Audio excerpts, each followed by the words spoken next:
Hola a todos y bienvenidos a un nuevo vídeo del canal. Como habéis visto, os traigo una confirmación, aunque seguro que muchos estáis pensando cuando habéis visto el título del vídeo que eso quizá ya lo sabíais, pero no se sabía a ciencia cierta si Leticia Ortiz había tenido algo que ver en esa abdicación de Juan Carlos I. ¿Por qué sale ahora esta información? Es muy fácil. Este próximo mes de junio es cuando tenemos dos aniversarios. Concretamente, el día 18 es cuando se cumplen 10 años de esa abdicación del rey emérito y al día siguiente, el día 19, se cumplen 10 años de la coronación de su hijo, Felipe VI, y al mismo tiempo Leticia Ortiz se convertía en reina consorte.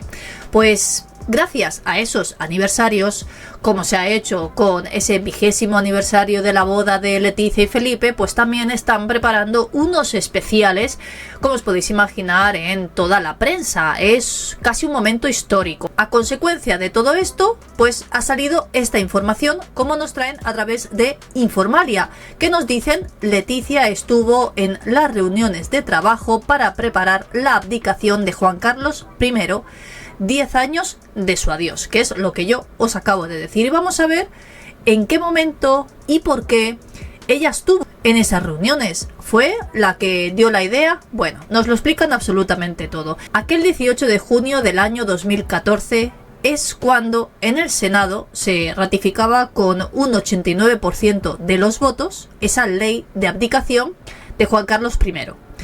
Con esa decisión puso fin a esos 39 años que llevaba reinando en España. En ese acto de la firma de la ley tuvo lugar en el Salón de Columnas del Palacio Real de Madrid, donde estuvieron, lógicamente, presentes Juan Carlos I, su mujer, doña Sofía, también Felipe y Leticia, y Leonor y Sofía. Estaban solo ellos porque unos eran los que dejaban el cargo y otros eran los futuros reyes. Además, también estaban las principales autoridades del Estado. Hubo un abrazo entre padre e hijo. Juan Carlos, en un gesto con mucho simbolismo, le cedió incluso la silla donde él estaba sentado en ese momento a su hijo Felipe. Y para llegar a ese momento, antes de eso, hubo un equipo de trabajo para que todo saliera perfectamente y cómo se constituía esa nueva ley. Fundamental en esas reuniones tenían que estar los príncipes de Asturias, pero como a mí me llama la atención es el título, que nos dicen que Leticia estuvo presente en esas reuniones, o yo creo que a Leticia le interesaba mucho más esa abdicación de Juan Carlos I para poder llegar a lo que ella siempre había querido, que era estar en lo más alto y poder mandar a su antojo. Así es como lo desvela, además, el antiguo jefe de la Casa Real, Rafael Espotorno, en una charla que han tenido por esos 10 años de abdicación de Juan Carlos I. Y dice lo siguiente: incorporamos al grupo de trabajo al príncipe y a la princesa. En ese encuentro que ha mantenido, en esa charla por el aniversario de la abdicación en el Ateneo de Madrid, que también estaba Elena Valenciano, que fue en su momento la vicepresidenta general del PSOE en ese año, y también el jefe de comunicación de la Casa Real de aquel momento, Javier Ayuso.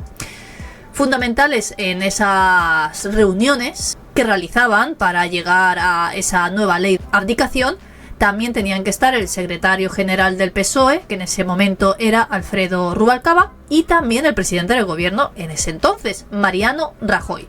Pero yo os quiero enseñar una imagen, esta cara del día en que se aprobaba esa ley de abdicación, donde Juan Carlos I sabía que a partir de ese momento ya no iba a ser nada, y porque seguramente él mismo sabría lo que iba a venir después. Ese exilio. Pues esta cara lo dice todo.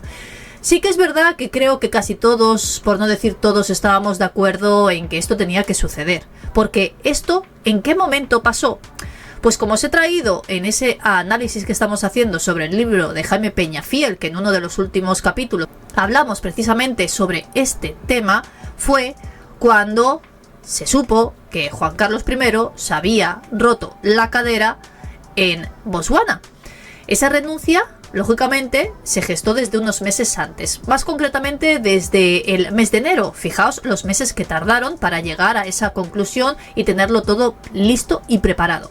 Fue el mismo Juan Carlos I quien confesó, además, en un discurso que dio unos días antes de que se realizara esa aprobación de la ley de abdicación, el 2 de junio, en ese último discurso que dio como rey, dijo: cuando el pasado enero cumplí 76 años, consideré llegado el momento de preparar en unos meses el relevo para dejar paso a quien se encuentra en inmejorables condiciones de asegurar esa estabilidad.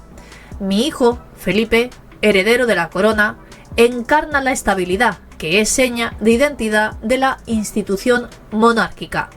Yo no sé si es algo que prácticamente le obligaron a decir, porque incluso muchos se acuerdan de cuando dio ese discurso, se le notaba con titubeos, algo que no era habitual en él, e incluso muchos aseguran que lo pasó mal diciendo esas palabras.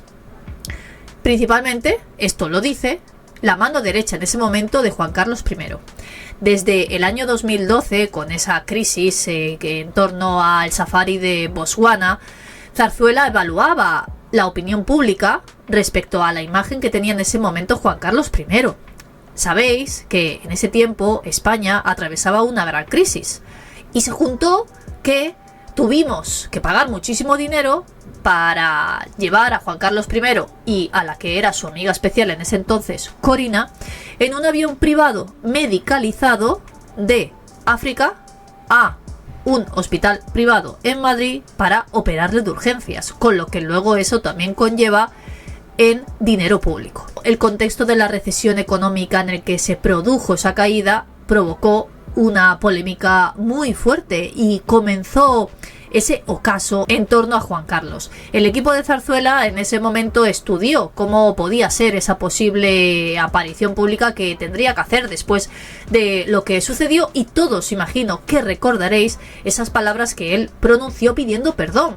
Lo siento mucho, me he equivocado, no volverá a ocurrir, que incluso se utilizan hasta en memes habitualmente. Desde ese momento hasta la abdicación, que fue, la verdad es que bastante tiempo después, el equipo, que a su vez era muy reducido, ese equipo de trabajo que preparó durante ese tiempo esa abdicación, en ese proceso llegaron a temer que incluso se pudiera producir alguna filtración a los medios de comunicación días antes de realizar esa abdicación. Algo que destaca también este antiguo jefe de la Casa Real es la ausencia de Doña Sofía en esas reuniones. Parece ser que la única que se preocupaba de saber cómo iban a realizarse las cosas era Leticia Ortiz.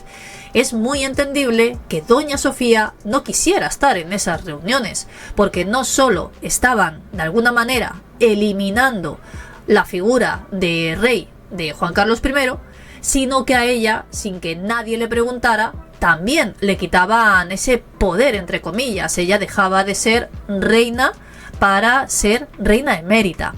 Sí que es verdad que ha sido la única, y quizá en ese momento también se firmó en esas reuniones que ella siguiera manteniendo, como a día de hoy, esos actos institucionales, y que para ella prácticamente no ha cambiado nada. Lo que sí es evidente es el cambio que se produjo en Juan Carlos I después de esa abdicación. Pero llama mucho la atención que la única que se preocupara fuera Leticia Ortiz. Está claro el interés que ella tenía. Me podéis dejar vuestras opiniones y comentarios como siempre. Espero que os haya parecido interesante y os haya gustado el vídeo. Ya sabéis, un me gusta para que lo vea más gente, y nos vemos en el próximo.